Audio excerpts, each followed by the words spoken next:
Hi folks, Wayne Popovic here with Venture RV. Today we're going to take you behind the curtain and show you the manufacturing facility where we build the SportTrek travel trailers and fifth wheels.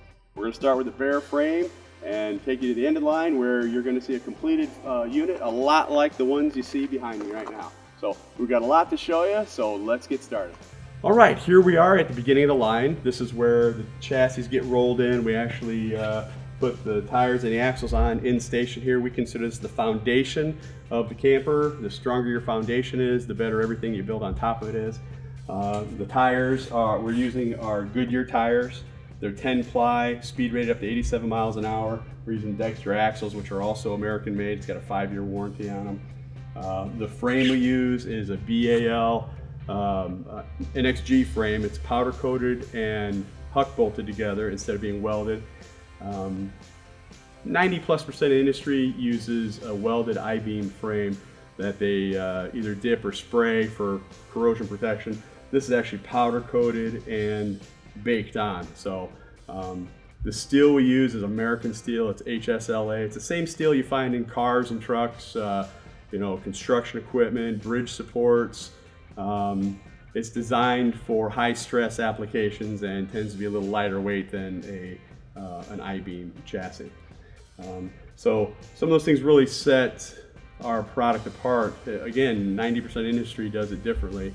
And again, this is also American steel. We don't use any imported or Chinese steel in our construction.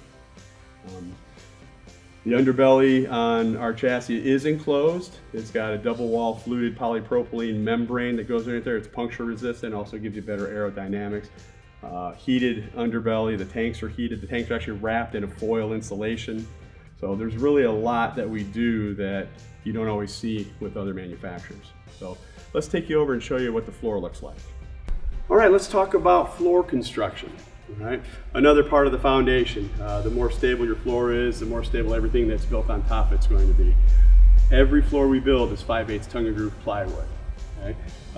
We never use styrofoam in our floors. The decking sits on top of wooden 2x3s that are 16 on center, so it's like residential construction more than it is a lightweight travel trailer. A lot of manufacturers use a styrofoam floor, and the problem with that is styrofoam compresses over time, and once that happens, it's nearly impossible to fix it. So we don't think styrofoam should ever be used in a horizontal or load-bearing application. So hence we build a much stronger floor than a lot of manufacturers. And the fact is, if something catastrophic were to happen to this floor, it's repairable. So you could literally cut a piece out, screw another piece of subfloor back in place, and you're back to the original structure, where a styrofoam floor, once it goes soft, you really can't do it. It's easier for the manufacturers to build them that way. This takes more labor, it's a little more labor intensive, but it gives you a better product long term. Now beyond that, we also double insulate every floor. We have residential fiberglass insulation between the floor joists, and then across the bottom we put a layer of radiant foil which controls heat getting into and out of the floor depending on the type of the season and time of year you're camping. All right? Great double insulation, much sturdier, much better foundation for your camper. We also run plumbing and electrical through the floor. The plumbing's all PEX plumbing and it's color coded. All the wires are color coded, so it's easy to trace if they ever need to. Something I didn't mention at the frame section before is we have an automotive style spare tire. You crank it up and down just like you would on your truck.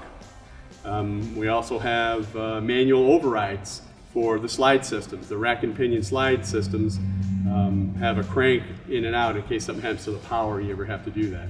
Now, I also want to touch on sidewall construction. So we said that you should never use styrofoam for load-bearing or horizontal applications, but a laminated panel is a great choice for a sidewall, which is what we do. And we also use Asdel in all of our sidewalls. Asdel keeps it from ever coming apart or delaminating, which is a great feature. But when you stand a laminated panel up, top to bottom, it's very strong. It's only when you lay it down that it becomes an issue. So our sidewalls and rear wall are all laminated panels. The floor, the front wall, And the roof, which we're going to talk about in just a second, are wood, and I'll explain that in just a moment. But no horizontal laminated panels, only sidewalls. All right. We're going to take you actually upstairs on the mezzanine where the roofs are made and show you how those are constructed, and then we'll talk a little bit more about why we think wood is good. All right, so let's take a little walk. We're going to look at how we laid out our plant, and building a quality product has as much to do with efficiencies as it does with the actual building process. So what you're going to see is that our cabinet shops, all of our parts are made right next to the station where they're actually used. So you're not getting them damaged in transportation. We're not outsourcing it, having another company build them. All of our components inside, cabinet shop wise, are built right here on site. You'll see that the kitchen cabinets, the front closets for the bench seats in the Touring Edition, some of the shelving, it's all made right here. In fact, upstairs we have 2 stories. There's a mezzanine upstairs where more parts are built. We call this the parts elevator. Actually, they build them upstairs and they put them, slide them right down in this little shelf so they can put them in right next to it. All right, here we are in the roofing station. This is where the actual roof is being built. Once it's completed, it gets hoisted up and lifted on top of the unit that is literally right below us here. So before we get to that point though, let's check out how it's made. You've got wooden bow truss rafters, flat on the bottom, radius on the top, so the roof has runoff. You have a double layer of insulation. You start with radiant foil, and then residential fiberglass insulation gets put in here as well. You've got insulated racetrack air conditioning ducts. Okay, so it helps preserve the energy inside the air conditioning system. There's a 3/8 inch deck that goes on top of this, as well as a PVC roof membrane, which we'll show you in just a second. But full walk-on roof. And we also pre-install the RV airflow system, which makes the air conditioning up to 40% more efficient. It takes the turbulence and the noise out of the system, super quiet, and it pushes a lot more air. So, you know, in the summertime, your AC doesn't have to work as hard to keep you comfortable inside. So we're gonna go take a peek over the rail here and see where this roof is going to go once it's done. All right, here you see the roof going on, and the next 3 or 4 stations where we put in the insulation, the roof decking goes on, and all of the seams are sanded, so there's no rough edges. When we put the membrane on, it protects the membrane from anything being underneath it. Okay, I mentioned earlier that I was going to tell you why we think wood is good. The floor, the roof, and the front wall are all wood. Why do we do that? Why do we do a combination of the two? Simply this, if you're going down the road, these units are shucking and jiving, right? They're going back and forth, they're going all over the place, moving. Wood has a lot of benefits in that type of situation. Wood's got a great memory. If you take wood and bend it and let it go, it goes right back into shape. Aluminum, not so much. It likes to stay bent.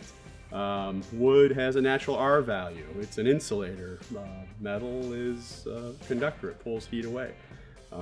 Probably the biggest reason is wood has superior retention when it comes to fasteners.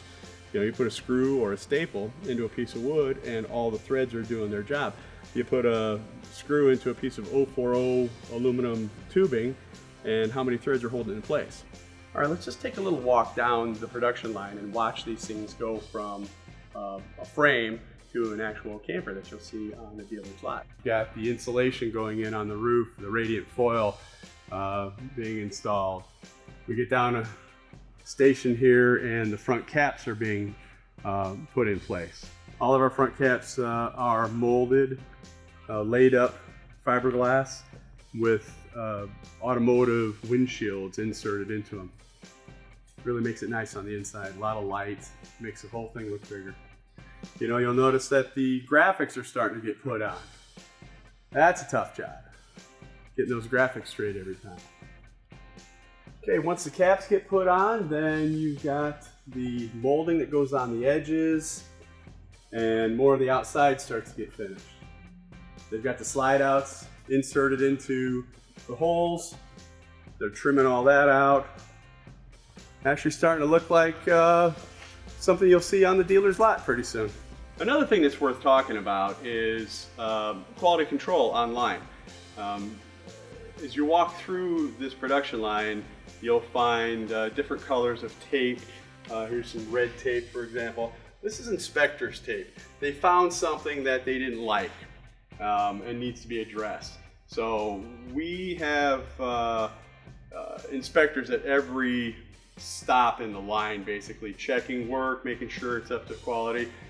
You know, we all know you can't inspect quality into a unit, you have to build it in. But if you can find a problem 2 stations or 4 stations down the line instead of 14, you know, you don't have, you know, that quality issue on a lot of trailers. You can get it resolved and taken care of right away. So every once in a while you'll see this. The other thing we do online is we test every unit, whether we test the water systems, we test the gas systems, and we test all the electrical systems online. And they have to pass, otherwise they can't move to the next station. So, but that helps us ensure quality. It helps make sure that when it gets to the dealer and ultimately into our customers, maybe your driveway, it's a great quality piece. All right, here we are at the end of the line. The last 3 or 4 stations we call final finish. That's where final cleaning gets done. Everybody's coming to make sure that any inspection tape is worked off. We put the soft goods in, like the sofas and cushions and all that stuff. Any stickers that go on the outside by the door, or this is where that dog leash gets put on that you might be able to open a bottle with. I'll let you do your own research on that. So all the final stuff gets put in these stations. Everything gets signed off on. We have what we call a traveler. It's check boxes to make sure that everything that was listed, either an inspection or something that is, it's a 300-point inspection basically, that everything's been detailed, everything's been checked off and is in the proper place where it's supposed to be and ready to ship out before it hits the door. The final thing they do is if you look at the front of this camper right here, there's a little sticker that says okay to ship and inspected by. So that's the final thing to get signed off before the camper goes out the door. So there we go, frame to finish. That's the construction for the travel trailers and fifth wheels in our SportTrek plant. Hope you enjoyed it. We love showing off our plant, and we really love building these products for you. Thanks for coming to see us.